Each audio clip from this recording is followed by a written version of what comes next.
Hey, what is going on, YouTube? Aaron here. We are back, ladies and gentlemen. I hope you guys are having a fantastic update day here. And guys, we've got a fun one for you here in today's video. Our very first game in Jinan here, and as expected, she is an absolute blast. Now, as we mentioned in our video earlier this week, the Pan-Asian cruisers rely heavily on matchmaking and basically the enemy to push into you to utilize all of their traits. And this game is a great example of the good, the bad, and the great/ugly that this ship can be. And I want to take a moment here and mention something, as I believe it was a few days ago on stream, I cheesed someone for launching their, I think it was a Brisbane torpedoes at the spawn. And while I'm essentially doing the same thing here, I have about four or five extra kilometers worth of range here. On top of that, we also have this fancy little button here at the bottom that I'm about to press, the Torpedo Reload Booster here. And with this specific build, which of course we will show at the end, as well as the stats and the other commander build that we're running for this particular game, you get 4 of them, and yeah, you just basically want to use them considering they have like a, 3-minute cooldown there. As soon as you can launch a rack and get repositioned here, and this is actually a little bit of a risky reposition, despite us having pretty good concealment, as you guys are about to find out here in just a second. The defense and the other cruisers that work their way on this flank actually work to that inside island there. And this is one of those matches where there was, 3 battleships, which was nice, but a good amount of cruisers. And truthfully, you just won about 7 battleships throughout a majority of the game, all of which that are pushing into you essentially at all times. As this situation right here, we managed to get a little bit lucky, but also we were sort of paying attention and ready to angle out. If you are caught in a situation like this without smoke, you're just basically going to be cannon fodder. The armor, which does have a little bit of a chunky belt, and you can manage to angle it. As you can see there, though, with a few salvos, we're already missing 10% of our health. And with 39,900 health, a 4 or 5k salvo, that you're gone in minutes there. But actually, this is a great example of utilizing the combination of your HE and torpedoes there. We fired those torpedoes a good minute ago. We actually managed to catch that defense on fire with a few salvos. And he actually put out the fire, and we caught him with a permanent flood. Now, of course, the defense has a super heal, and he's going to heal back a good portion of that. However, as you can see, as this Mino decides to donate all of his HP, doing the classic torpedo play, as he is... I don't understand that. It's like, did you have fun doing that? I mean, I guess, but... And he also kind of ruined my torpedo alley that we had going on the group of cruisers there. But regardless, utilizing the 1-2 punch that comes with the HE and the deep water torpedoes, catching that permanent fire and or that permanent flood is going to be your best bet for really racking up the damage. As we were mentioning, though, this is one of those favorable situations that you honestly want to find yourself in. You're not really going to be hitting a lot of torpedoes in this situation unless you can really get out on the flank. But by the time you do that, as you can see here, one of those cruisers was already eliminated. The defense is losing health fast, and we have a good team push on this alpha cap here. So yes, you can go out, wide on the flanks there and get those good torpedo angles, which is honestly a little bit of the strategy. However, it really depends on the situation here. It is essentially a 4-on-3, and as you can see, the Z46s are playing ring around the rosy on the outside here. So we're actually going to position back into the middle, because if we can eliminate that Z46 and, maintain that Bravo cap, we'll eventually get this Alpha cap here. And that means all of the ships at Charlie, which you can see are huddled up on the north side of C now, have to push in to us.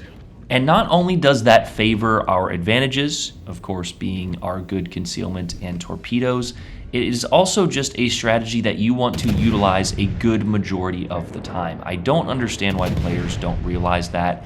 Get those 2 or 3 caps early, force the enemy to come to you, and then spring the trap. You'll see a lot of times that you'll get those caps and then your teammates will single fire themselves, just straight into the enemy. And it's like, why? Just wait for, just wait for it.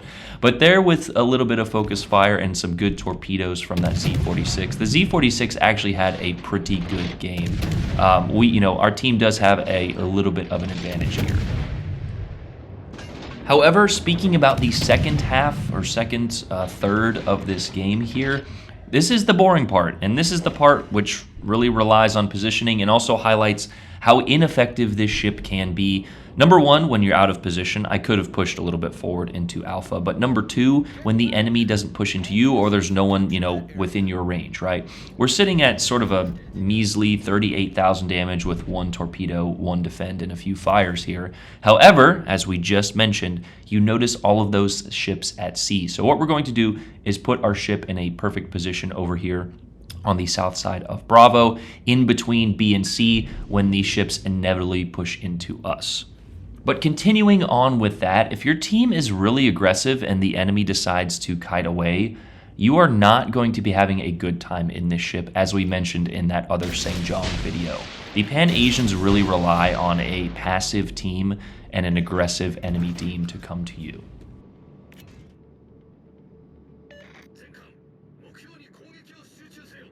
Now it's at this point of the game where everyone can go in the comments and make fun of Aaron for being bad with torpedoes here. However, as we mentioned in the other video, the Pan-Asian cruisers are essentially fire and forget, especially when I have 15.3 kilometers worth of range with these torpedoes.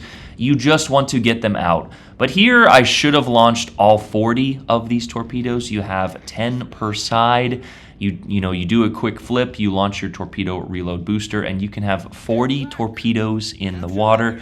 However, I really wanted these ships to line up, and as you can see, even though they are pushing towards us, they are still a little bit out of our range. But on top of that, the reason that I mentioned, that little comment there is, you're not going to be getting a high percentage torpedo accuracy in this boat, and if you are, you're probably playing it too close. It's a lot easier to hit torpedoes at 5 kilometers. It's also a lot easier to blow up at 5 kilometers here. So what we're doing is we're just flooding channels and channel gaps, right? You can see that these ships were pushing around the north side of that island there. However, this Giuseppe did just turn around. So we're sort of waiting for them to either commit to a turn or a position. However, even if you still wait for them to do that, by the time that those torpedoes get there, I don't know if you can see the time to target here, but it is essentially around 1 minute and 15 seconds. And by that time, you'll actually see later on in this engagement here, some of these battleships turn their ship twice. So again, you're basically just guessing, relying on deductive reasoning or inductive reasoning rather of what I would do in a battleship. However, sometimes the enemy players and the player base doesn't make the logical decision, so you're just really relying on a touch of luck. However, like we mentioned, if you're flooding those gaps a good majority of the time, as you can see, you will be putting a constant set of torpedoes on target. And a good example of that is that Louisiana was predicted to come around that island. However, he stopped. So if we would have launched torpedoes at the front end of that island, or the back end rather, those would have missed as well.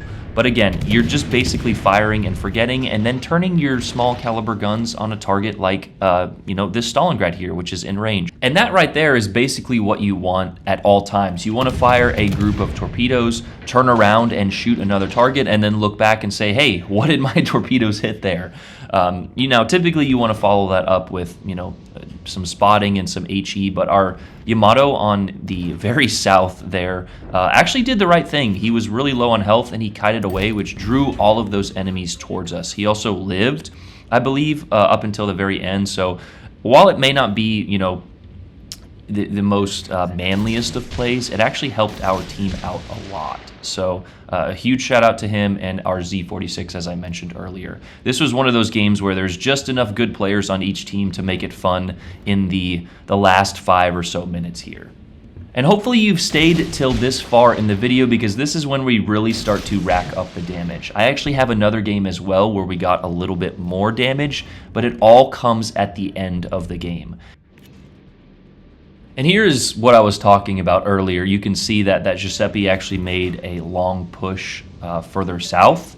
However, he has since turned left and turned right, all in the time that we've had 2 racks of torpedoes in the water there. So guessing where players are going to be, like I said, even 45 seconds down the road is essentially more or less luck. Now, of course, you can see that there is a battleship spotted on the north side from our team, or at least he was spotted for that little bit of engagement with the Stalingrad, so they're probably pushing towards that and or the objective. So knowing that they're probably pushing towards that objective, we can now, launch a few racks of torpedoes in that direction.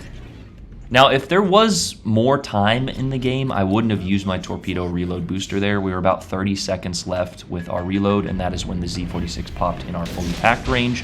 However, considering that I still have one of them left and I will barely get to use it, I just went ahead and popped it because that gave me access to my torpedoes that much sooner. And here, once again, we are following our torpedo hits up with that 1-2 punch with our smoke and HE combo. Both the Giuseppe and the Louisiana took a torpedo and a flood there. Most of the time, the deep water torpedoes are going to flood. They just have a little bit better flood chance, and they actually hit a little bit lower in the water, which is why they cannot hit destroyers. So please do not launch your deep water torpedoes at destroyers. We are going to make clips out of you if you do. But as we mentioned, though, following your floods up with some fires, we actually managed to catch a permanent fire on that Giuseppe. And this is really where the Jinan is going to shine. You have a permanent fire on another ship. You have torpedoes on one ship. You have your other side of torpedoes on a third ship here. And yeah, this is a perfect scenario, as we mentioned, for the Jinan. So 3 essentially separate engagements here. The first one, which was a little favorable, maybe not the most damage. The second part of the game, which was not favorable at all. We were too far from any targets, of course. And then the third part of the game here where, yeah, this was the most favorable. So again, putting your ship in the right position is just key. You have to do that there. But, really enjoying the fruits of your earlier labors is sort of what this ship is all about. There was a little bit of a risky salvo there. We opened up, but we had just about 5 or 6 seconds left of our smoke screen that we actually snuck into, dropping our concealment there. So again, just paying attention to concealment, your smoke, and different things like that. You can run and gun, and I'm sure people are going to play this as an agile build ship, and it might work in some regards, but I really want you guys to see here in just a moment how, much damage even the HE from battleships can do, and considering how low your health is. You do have, I guess, an average heal there, but with 39,000 health, a 10k salvo, if that happens 4 times, you're dead in 4 salvos. So again, just paying attention to your positioning, concealment, different things like that. But there we actually connect a nice torpedo on that Conqueror there. And while it may have not been the most interesting game in the world, we're actually pushing our way up into a pretty nice damage total here at 125,000. And would you look at that, we actually have another torpedo on the way. We have our smokescreen back here. And yeah, this is going to be one of those games. And there was a salvo that I'm sort of talking about. Now, that was more or less, not as harmful as it could have been, but all of our modules are knocked out as well. A double fire and one of our torpedo tubes, I think, destroyed. So again, just paying attention to that, not sitting out in open water, just allowing yourself to be yeeted. We actually had a St. John the other day. I don't know if he was inspired by my video, but we kind of caught him in his smoke with our Venezia, and yeah, he exploded very nicely there. So that's going to be my secret from now on, telling people to play aggressive light cruisers and then going out and just blowing them up. Yeah, everyone go out and play Mino and sail broadside like our teammate did at the beginning there, or the enemy did. But yeah, with those permanent floods there, or permanent fires on that Conqueror, we managed to get that elimination and also double up our damage on that Zao while simultaneously taking the high caliber and the Confederate medals there. So a beautiful first game here. I'm not exactly sure what this Zao was doing. If he loads AP, I'm probably losing a lot more health. But I figured that 2 of our 3 ships are alive. One of them was a destroyer with a brain there, so we were able to risk it to get all guns on target here. But he decides to continue to fire HE, and again, there's just a good example. 2 or 3 salvos of HE that connects there, and we lost 10% of our health. So While this ship can be, gross in terms of its output with the torpedoes and the HE spam, I know my battleship mains are going to have nightmares about it. If you shoot at this thing and you don't push into it recklessly, it is going to be a very weak ship. I thoroughly enjoyed this ship. I know that a lot of people are going to, like I said, complain about it. But honestly, it really comes down to the captain at the helm of the ship.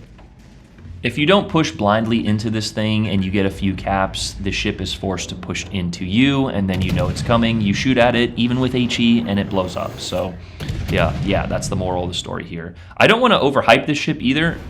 I think it's very fair, very balanced.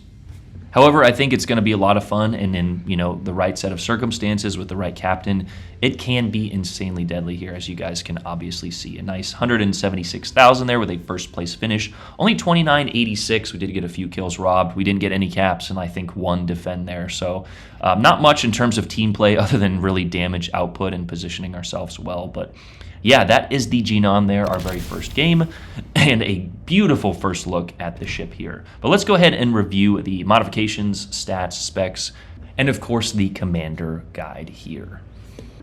And starting off with our modifications here, a little bit different than I normally do. We've got AA modification in slot 1 there. You could argue for aiming systems, and I might even switch it, but your turret traverse is already pretty quick there. We've got propulsion in slot 2, concealment in slot 3, and we've actually got the legendary torpedo reload mod in slot 4 there. The guns already have a 3.5 second reload, and truthfully, if you're relying on your guns a majority of the time, you're, number one, probably not playing the ship, to its fullest strengths there.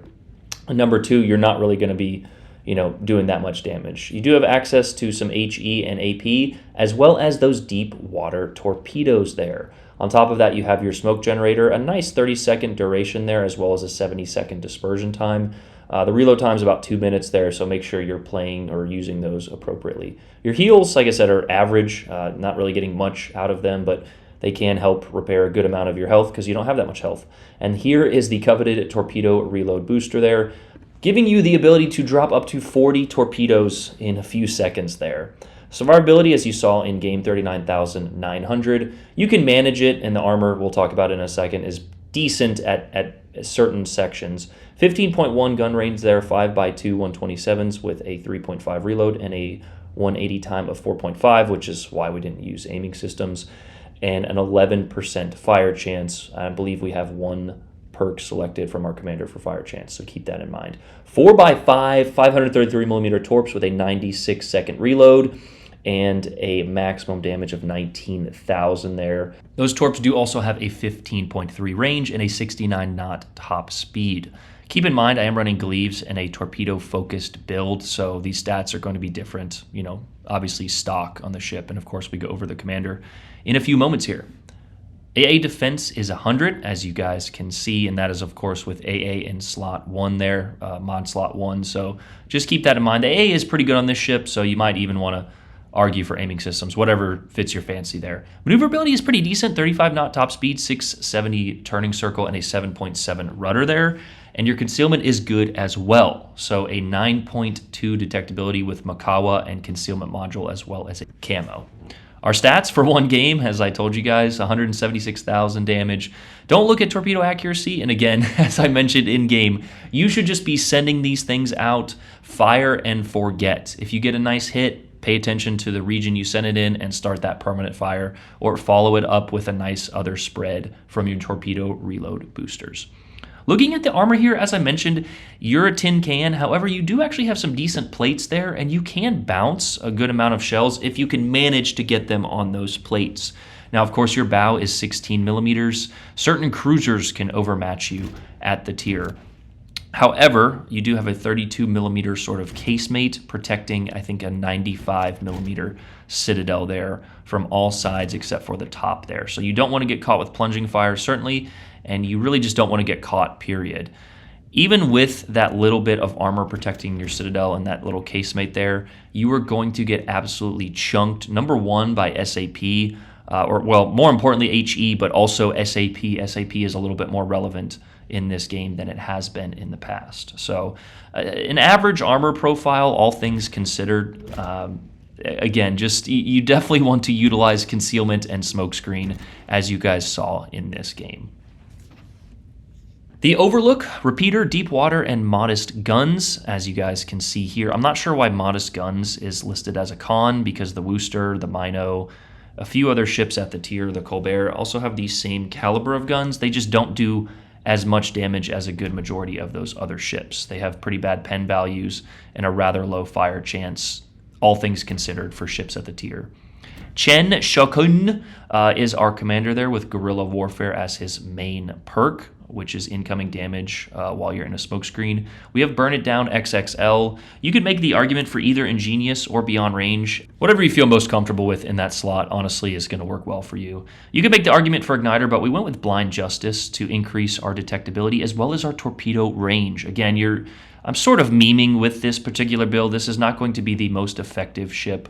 We also went with Back in Stock, and then, of course, the very uniquely shaped Torpedo Chaos there, as well as Fully Packed. So with those two, that fourth and perk there and Fully Packed, you get an extra 2 Torpedo Reload Booster consumables. And even if you use it at the beginning, you're really not using all of it. So you can make the argument for even a DD commander for these things to make them a little bit fun. But yeah, guys, that was our first look at the Jinan, our very first game. I got a little bit lucky this morning. We had another game which actually I ended up getting more damage, but it was garbage time damage. And I think that's really what these ships are going to be. You're going to see some pretty crazy records because of these torpedoes and follow-up fires, but I feel like the games are going to end up being losses because you're removing a radar from your team, you're removing a damage sponge, and basically just hiding, and dishing out damage, which is not really good in terms of win factor. But that was a first look at the Jinan there. Let me know what you guys think in the comments below. Do you guys think this ship's going to be fun, cool, interesting, unique? For my absolute mega whales, they'll get it in about 6 weeks here, five or 6 weeks. So yeah, love you guys. Have a great day, man. I'm out. Peace.